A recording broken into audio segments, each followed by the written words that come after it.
राजधानी पटना में छात्रों का प्रदर्शन लगातार देखने को मिलता है। अगर कल की बात कर ले तो कल भी एनएसयूआई के छात्र सड़कों पर प्रदर्शन करते हुए नजर आए अपनी मांगों को लेकर। हालांकि पुलिस के द्वारा उन्हें रोक दिया गया और उन पर लाठियां भी बरसाई गई। पालीगंज के विधायक हमारे साथ संदीप सौरभ है।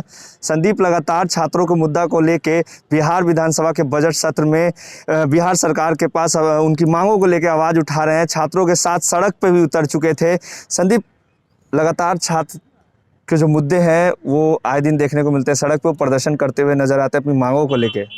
कल भी एनएसयूआई के छात्र प्रदर्शन कर रहे थे, पुलिस के द्वारा डंडे लाठी बरसाए गए। देखिए, एक तो हमें ये समझना पड़ेगा कि बिहार के जो छात्र नौजवान हैं, जो युवा हैं, वो आखिर आंदोलन क्यों कर रहे हैं। आमतौर पे बिहार में लंबे समय से हम देख रहे हैं कि कोई रोज़गार की संभावना जो है वो ख़त्म है। सरकार ने वादा किया कि 19 लाख रोज़गार देंगे, लेकिन अब सरकार उससे मुकर रही है। वो लोन पे बात आ रही है। सरकार कह रही है कि लोन दे देंगे, उसको आप रोज़गार समझ लीजिए। दूसरी तरफ नीतीश बाबू के शासनकाल में 15 साल के अंदर बिहार में कहिए कि कोई ऐसी बहाली नहीं हुई जिसके अंदर खुलेआम धांधली, करप्शन, भ्रष्टाचार, लूटपाट, पेपर लीक, सेटिंग ये ना हुआ हो। बिहार के जो अभिभावक हैं, जो माँ बाप हैं बच्चों के, अब उनको चिंता है कि हम बच्चों को पढ़ा लिखा लेना इनफ नहीं है हमारे लिए। पढ़ाने लिखाने के बाद हमें जेब में 10 लाख रुपए रखना पड़ेगा रिश्वत देने के लिए। तो एक ओवरऑल सिस्टम जो बिहार के अंदर बना हुआ है, इसके चलते बिहार के तमाम छात्र और नौजवान आंदोलन कर रहे हैं। और इनकी बातों को सुनने के बजाय आज जो सरकार है वो इनकी बातों को लाठी से दबा रही है। बात बात में लाठी चल जा रहा है। 1 तारीख को हम लोगों ने वहाँ पे आंदोलन किया था, जिसमें भाकपा माले के 3 विधायक भी हम लोग गए थे। कल भी आंदोलन हुआ है कांग्रेस के जो छात्र संगठन है उनके द्वारा, और कल भी लाठीचार्ज हुआ, 1 तारीख को भी लाठीचार्ज हुआ। असल में सरकार किसी चीज़ का जवाबदेही नहीं ले रही है। सरकार ने कही कि ऐसे कई बहाली हैं जिसको रोक के रखा हुआ है, कई बहाली ऐसे हैं जो आधे पे लटका हुआ है, कई बहाली हैं जिसका रिजल्ट आउट हुआ है लेकिन उसमें खुलेआम करप्शन दिख रहा है लोगों को। दरोगा की बहाली के जो छात्र हैं वो आंदोलन क्यों कर रहे हैं?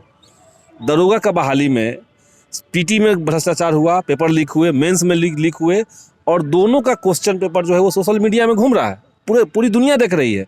लेकिन सरकार से कोई भी जांच की मांग कीजिए तो लाठियां बरसा दे रही है।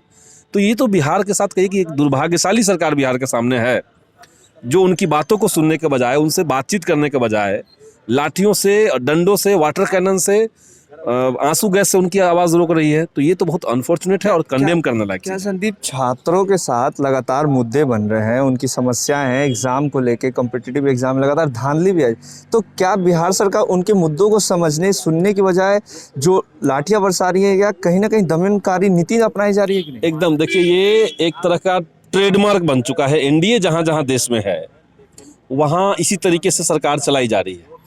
आप देखिए केंद्र सरकार कैसे चल रही है। देश के जो किसान हैं उन्होंने कहा कि हमें हमारा जो 3 कृषि कानून हमारे ऊपर जो थोपा जा रहा है उसको आप वापस ले लीजिए।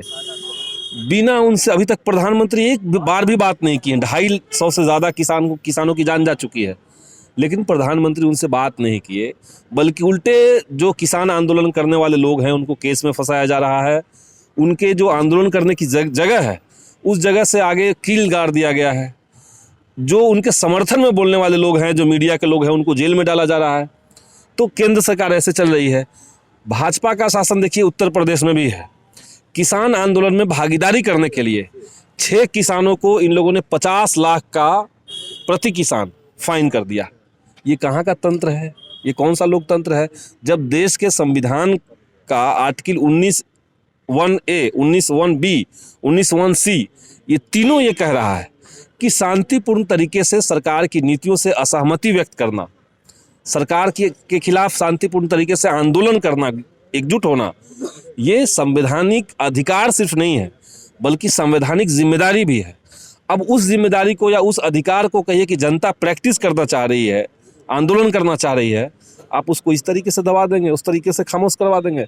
तो ये भाजपा शासित राज्यों में लोकतंत्र का यही मजाक उड़ रहा है। लगातार संविधान की बात कर रहे हैं। संविधान में भी ये है कि अपने हक की मांग को लेके सड़क से लेके प्रदर्शन कर सकते हैं शांतिपूर्ण तरीके से, छात्र प्रदर्शन करें, लेकिन फरमान भी जारी किया जाता है कि जो लोग प्रदर्शन करेंगे उनके खिलाफ एफआईआर होगा, उनको सरकारी नौकरी नहीं मिलेगी। कल भी कई लोगों के खिलाफ एफआईआर हुए। देखिए, एक तो एफआईआर 1 तारीख को मेरे ऊपर ही किया गया, हम 3 विधायकों के ऊपर किया गया, कई सारे छात्रों के ऊपर किया गया, और ये सवाल जो सर्कुलर सरकार का था, इसको हमने विधानसभा में उठाया भी, तो हमने सवाल ये दिया हुआ है।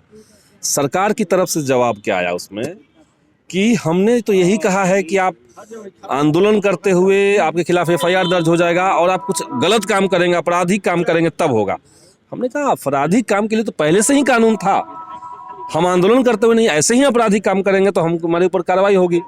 लेकिन आंदोलन से जब आप उसको जोड़ के देख रहे हैं तो असल में सरकार तमाम आंदोलनकारी नौजवानों के को अपराध की श्रेणी में डालना चाह रही है, उनको डराना चाह रही है। लेकिन हम तो यही कहेंगे कि बिहार के तमाम छात्र, नौजवान, युवा जो हैं वो इस तरह के सर्कुलर से, इस तरह के फरमान से या इनके लगातार हो रहे लाठीचार्ज से डरने वाले नहीं हैं। अब आंदोलन और चलेगा, अपनी मांगों को लेकर के हम लोग अपनी बात को और बुलंद करेंगे। संदीप, सदन में फिर से आवाज उठेगी छात्रों के लिए? एकदम उठ रही है, हर दिन ही हम लोग सदन में छात्रों और युवाओं के सवाल को प्रमुखता से उठा रहे हैं, उठ रही है। आगे क्या रणनीति रहेगी? रणनीति हमारी है कि बिहार के तमाम ऐसे बहालियों की परीक्षा जिनकी रुकी हुई है, उन तमाम छात्रों को एकजुट करके एक बार और हम लोग आंदोलन पटना के सड़क पर करेंगे। तो ये थे संदीप सौरभ, और सीधे तौर पे इनका कहना है कि छात्रों की तमाम मुद्दों को लेके सदन में हर दिन हम आवाज़ उठा रहे हैं, आगे भी उठाएंगे और आगे भी हम छात्रों के साथ एक बार फिर से पटना की सड़कों पे उतरेंगे और तमाम जो उनके मुद्दे हैं उनको सड़क से लेकर सदन तक लाएंगे और आवाज़ बनेंगे। ऐसे ही तमाम अपडेट्स लाइव बिहार देते रहेगा। अभी के लिए इतना ही, नमस्कार। लाइव बिहार यूट्यूब पर सब्सक्राइब और फेसबुक पर लाइक ज़रूर करें।